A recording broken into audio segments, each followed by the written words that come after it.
What if I told you that the sweetest words could lead to the bitterest end, or that the most alluring path often finds its way to destruction?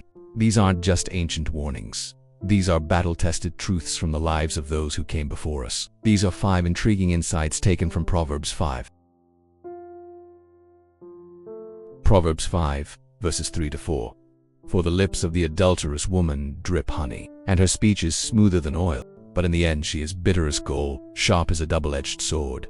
Samson's story didn't begin with weakness. When the Spirit of the Lord came upon him, he tore a lion apart with his bare hands as easily as one might tear a young goat. He was a man set apart, dedicated to God from birth, with strength that seemed limitless. He hadn't asked for this power. He hadn't chased after it. It was his calling by God, and for a time, he used it well. He judged Israel for 20 years, leading with the strength God had blessed him with. It was a good start, but power doesn't test a man, temptation does. As victories came, so did pride. Riddles were solved, enemies were defeated, and slowly, the man who once drew his strength from God began to believe it was his own. When Delilah entered his life, Samson saw beauty that clouded his judgment. The honey-dripped words of a seductress turned his head, and he forgot the source of his strength. 3 times she asked for the secret of his power, and 3 times he lied. But on the 4th, pride disguised as love led him to reveal the truth. When he awoke to find his head shaved and his strength gone, Samson didn't repent. He rationalized. I will go out as before and shake myself free, he said,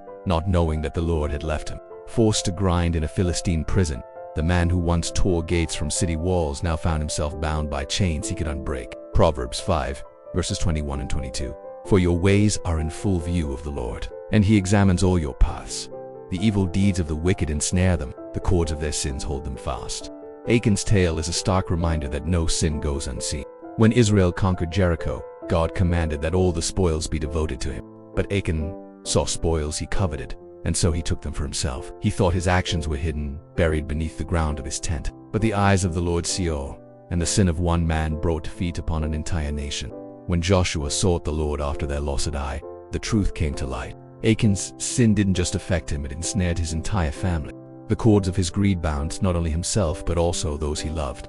As he stood before Joshua confessing his sin, Achan learned too late that the momentary pleasure of hidden treasure paled in comparison to the weight of God's judgment. Proverbs 5, verses 15 and 16. Drink water from your own cistern, running water from your own well. Should your springs overflow in the streets, your streams of water in the public squares. Reuben, the firstborn of Jacob, had everything to gain and everything to lose. As the eldest, he was destined for leadership, for a double portion of the inheritance. When his younger brother Joseph was hated by the others and thrown into a pit, it was Reuben who tried to rescue him. He secretly planned to return and bring Joseph back to their father, but before he could, the others sold Joseph into slavery. Despite this moment of mercy, Reuben later made a devastating choice.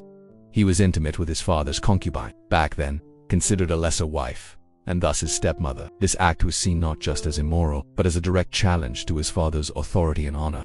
He chose not to drink from his own well. Instead, he sought waters that weren't his to taste, and in doing so, he forfeited his birthright. Years later, as Jacob lay dying, the consequences of that single act echoed through time. Turbulent as the waters, you will no longer excel. Jacob prophesied over his firstborn. A moment's pleasure cost Reuben his future, his leadership, and his father's blessing. Proverbs 5, verses 7 and 8. Now then, my sons, listen to me. Do not turn aside from what I say. Keep to a path far from her. Do not go near the door of her house.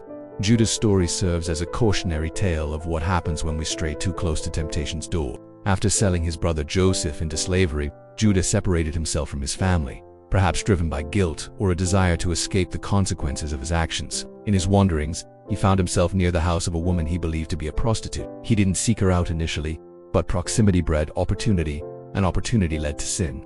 What Judah didn't know was that the woman was his own daughter-in-law, Tamar. By law, he was required to restore her house by having one of his sons continue the bloodline. However, after 2 of his sons died while married to her, he withheld his last son, fearing she was a cursed woman who would kill all his children. So, she seduced him along his travels and took his family seal as a form of payment. His failure to keep far from temptation's path led to a scandal that would be remembered for generations.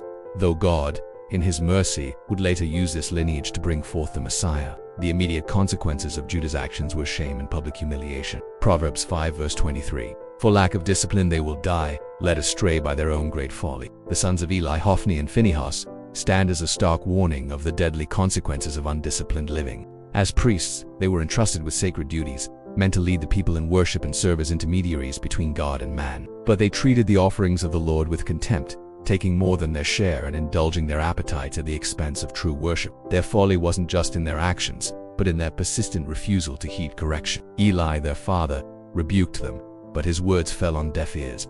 "Why do you do such things?" he asked, but they continued in their ways, led astray by their own great folly. Their lack of discipline didn't just affect their own lives. It corrupted the worship of an entire nation. People began to despise the offering of the Lord because of their actions. In the end, their folly led them to death on the battlefield, fulfilling the prophecies spoken against their father's house.